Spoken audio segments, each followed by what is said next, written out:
नहमदुहु व नुसल्ली अला रसूलिहिल करीम अम्मा बाद फ़ौज़ बिल्लाहि मिनश शैतानिर रजीम बिस्मिल्लाहिर रहमानिर रहीम रब्बि इश्रह ली सदरी व यस्सिर ली अमरी वहलुल उक़्दतम मिन लिसानी यफ़क़हू क़ौली रब्बी ज़िदनी इल्मा। अस्सलामु अलैकुम व रहमतुल्लाहि व बरकातुहू। आज हम सूरह हामीम सजदा की आयात 47 से 54 तक के मानी और मफ़हूम को समझने की कोशिश करेंगे और अल्हम्दुलिल्लाह आज हमारी ये सूरत मुकम्मल हो जाएगी। शुरू अल्लाह के नाम से जो बड़ा मेहरबान नहायत रहम वाला है। इलैही युरद्दु इल्मुस्साआ, उसी की तरफ लौटता है क़यामत का इल्म, यानी क़यामत का इल्म सिर्फ़ अल्लाह के पास है। वमा तखरुजु मिन समरातिम मिन अकमामिहा वमा तहमिलु मिन उनसा वला तज़उ इल्ला बिइल्मी, और नहीं निकलते कोई फल अपने गुलाफों से और ना किसी मादा को हमल होता है और ना ही वो उसको जनती है मगर उसी के इल्म से। यानी कि सिर्फ़ क़यामत ही का इल्म नहीं बल्कि तमाम अमूर गैब का इल्म सिर्फ़ और सिर्फ अल्लाह ही के लिए महसूस है। मज़ीद ये कि उसकी निगाह से कोई शख्स या किसी शख्स का छोटा सा अमल भी छुपा नहीं रह सकता। व यौमा युनादीहिम ऐना शुरकाई, और जिस दिन वो उनको पुकारेगा कि कहाँ हैं मेरे वो शरीक। कालू आज़न्ना का मिन्ना मिन शहीद, वो कहेंगे हमने तो आपसे अर्ज़ कर दिया है कि हम में से कोई भी उसकी गवाही देने वाला नहीं। यानी उस वक़्त वो बेबसी के आलम में ये भी नहीं कह सकेंगे कि दुनिया में हमने वाक़ईतन कुछ सहारे ढूंढकर उनसे उम्मीदें वाबस्ता कर रखी थी। वज़ल्लानहुम मा कानू यदऊना मिन क़ब्ल, और वो सब गुम हो जाएंगे उनसे जिन्हें वो पुकारा करते थे इससे पहले। यानी उस दिन की सख्ती को देखकर गोया उनके हाथों के तोते उड़ जाएंगे। वज़न्नु मा लहुम मिन महीस, और वो यकीन कर लेंगे कि अब उनके लिए कोई जाए फरार नहीं। ला यसअमुल इंसानु मिन दुआइल खैर, इंसान भलाई मांगने से नहीं थकता। यहाँ भलाई यानी खैर से मुराद वो दुनियावी नेमतें और मालो दौलत की फरावानी है। वो किसी इंसान के पास जितनी भी हों, चाहे जितनी भी दौलत हो, जितनी भी नेमतें उसे मैसर हों, वो फिर भी मज़ीद हासिल करने की ख्वाहिश जो है करता है और उसकी ये ख्वाहिश कभी ख़त्म नहीं होती। व इम्मस्साहु शर्रु फयऊसुन कनूत, और अगर कहें उसे कोई तकलीफ़ पहुँच जाए तो बिल्कुल मायूस और दिल शिकस्ता हो जाता है। वला इन अज़कनाहु रहमतम मिन्ना मिन बादि ज़र्रा मस्सतहु, और अगर उसे हम अपनी रहमत का मज़ा चखा दें उसके बाद कि उसे कोई तकलीफ़ पहुँची थी, लयकूलन्ना हाज़ा ली, तो वो ज़रूर कहेगा हाँ ये तो मेरा हक़ है। यानी सख्ती का वक्त गुजर जाने के बाद जब हालात बेहतर हो जाते हैं और वो बड़े फ़ख्र से दावा करेगा कि मैंने अपने ना होने तदबीर से तमाम मसाइल हल कर लिए हैं और अपनी बेहतरीन सलाहियतों को बरोकार लाते हुए बिलाहर मैंने तमाम मसाइल पर काबू पा लिया है। वमा अज़ुन्नुस्साअता काइमा, और मैं नहीं समझता कि यह क़यामत वगैरह कोई कायम होने वाली शय है। अस्तग़फिरुल्लाह। वला इर्रुजीतु इला रब्बी, और अगर मुझे लुटा ही दिया गया मेरे रब की तरफ से। ये वही अल्फाज हैं हूबहू जो सूरह कहफ की आयत 36 में एक मालदार और रसूदा हाल शख्स के हवाले से नकल हुए हैं। ऐसे शख्स को अगर किसी वक्त आखिरत की फ़िक्र परेशान करती है तो इस ख्याल से उसको तसल्ली दे लेता है कि क़यामत बर्पा होने की ये तमाम बातें अव्वल तो महज एक ढकोसला है, लेकिन अगर बिलफ़र्ज़ क़यामत आ ही गई और मुझे दोबारा ज़िंदा होकर अल्लाह के हजूर पेश होना पड़ा ही तो इन्ना ली इंदहुल हुस्ना, यकीनन मेरे लिए उसके पास बेहतरी ही होगी। इसलिए कि जब अल्लाह ताला ने दुनिया में उसको दौलत और इज़्ज़त दी है, औलाद अता की है और तरह तरह की नेमतों से भी उसको नवाज रखा है, तो उसका मतलब यही वो समझ रहा है कि वो उस अल्लाह का मंजूर नज़र है।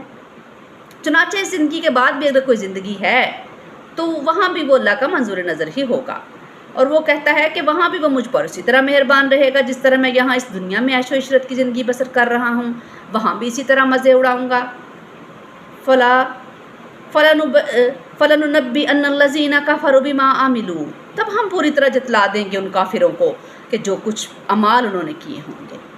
वलनुज़ीक़न्नहुम मिन अज़ाबिन गलीज़, और इन्हें हम लाज़मन मज़ा चखाएँगे बहुत ही गाढ़े अज़ाब का। व इज़ा अनअमना अलल इंसानी आरज़ा वनाअ बिजानिबिही, और जब हम इंसान पर नेमतों की बारिश कर देते हैं तो वो रुख फेर लेता है और अपना पहलू बदल लेता है। वइज़ा मस्सहु शर्रु फ़ज़ू दुआइन अरीज़, और जब उसे कोई तकलीफ़ पहुँचती है तो वो बड़ी लंबी लंबी दुआएं करने लगता है।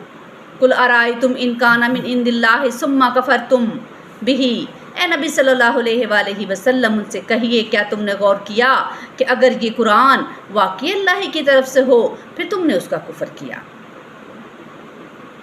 من اضل ممن ہوا فی شقاق بعید، تو کون ہوگا اس سے بڑھ کر بھٹکا ہوا جو دور کی مخالفت میں پڑا ہوا ہے۔ سنریہم آیاتنا فی الآفاق وفی انفسہم، ان قریب ہم انہیں دکھائیں گے اپنی نشانیاں آفاق میں بھی اور ان کی اپنی جانوں کے اندر بھی، یعنی وقت گزرنے کے ساتھ ان کی اپنی جانوں اور زمین و آسمان کے اندر اللہ تعالیٰ کی نشانیاں مبرہن انداز میں ان لوگوں کے سامنے آتی چلی جائیں گی۔ حتی یتبین لہم انہ الحق، یہاں تک کہ ان پر واضح ہو جائے گا یہ حق ہے، یعنی قرآن۔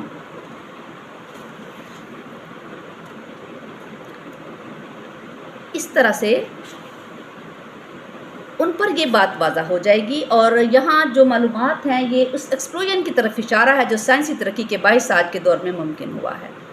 موجودہ دور سائنس کا دور ہے، اس دور کی تاریخ زیادہ سے زیادہ 200 برس پرانی ہے، اور سائنسی ترقی میں جو رفتار سائنسی ترقی کی آج ہم دیکھ رہے ہیں وہ نصف صدی میں آئی ہے، چنانچہ پچھلی نصف صدی سے سائنسی ترقی کے سبب مسلسل حیرت انگیز انکشافات ہو رہے ہیں، اور آئے روز جو ہے وہ نئی ایجادات سامنے آ رہی ہیں، اور ان سائنسی معلومات کے انکشافات اور حقائق کے بے نقاب ہونے سے بتدریج قرآن کا حق ہونا ثابت ہوتا چلا جا رہا ہے۔ نزول قرآن کے وقت عربوں کے ہاں چونکہ شاعری اور سخن وری اور سخن فہمی کا بہت چرچا تھا، اس لیے اس دور میں قرآن نے اپنے اسی اعجاز کو نمایاں کیا تھا۔ آج جب کہ سائنس کا دور ہے تو آج اعجاز قرآن کے سائنسی پہلو کو اجاگر کرنے کی ضرورت ہے۔ اگرچہ قرآن نے انسان کو کائنات میں بکھری ہوئی آیات الہیہ کا مشاہدہ کرنے اور ان پر غور کرنے کی بار بار دعوت دی ہے، لیکن ظاہری بات ہے کہ اس میدان میں 1400 سال پہلے کے مشاہدے اور آج کے مشاہدے میں زمین و آسمان کا فرق ہے۔ پرانے زمانے کا انسان کائنات کی ایجابات کو ننگی آنکھ سے دیکھتا تھا، جبکہ آج کے انسان کو بہت بڑی بڑی ٹیلیسکوپس، الیکٹرانک مائکروسکوپس اور نہ جانے کون کون سی سہولیات میسر ہیں۔ قرآن کی بعض آیات تو اگرچہ آج بھی سائنسی حوالے سے تحقیق طلب ہیں، لیکن اس میں بھی کوئی شک نہیں کہ اب تک سامنے آنے والے سائنسی انکشافات کی جو روشنی ہے وہ قرآن کی متعلقہ آیات کے مفاہیم اور مطالب سے مزید نکھر کر سامنے آئے ہیں۔ بلکہ ایسا بھی ہوا کہ قرآن کے بعض الفاظ جو معنی پرانے زمانے میں سمجھے گئے تھے وہ غلط ثابت ہوئے، اور ان کی جگہ ان الفاظ کے زیادہ واضح اور زیادہ منطقی معنی جو ہیں وہ سامنے آئے ہیں۔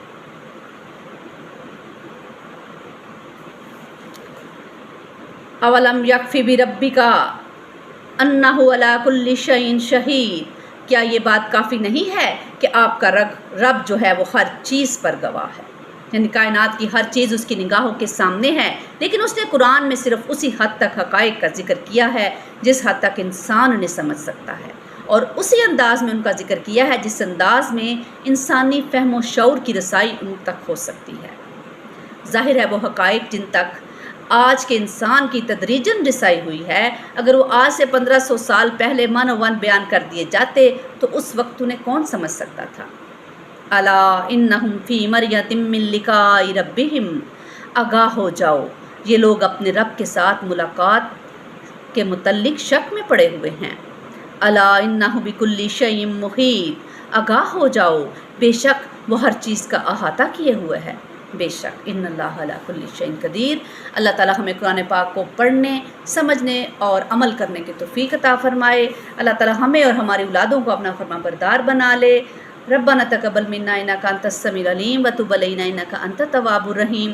سبحان ربک رب العزۃ عما یصفون وسلام علی المرسلین والحمد للہ رب العالمین۔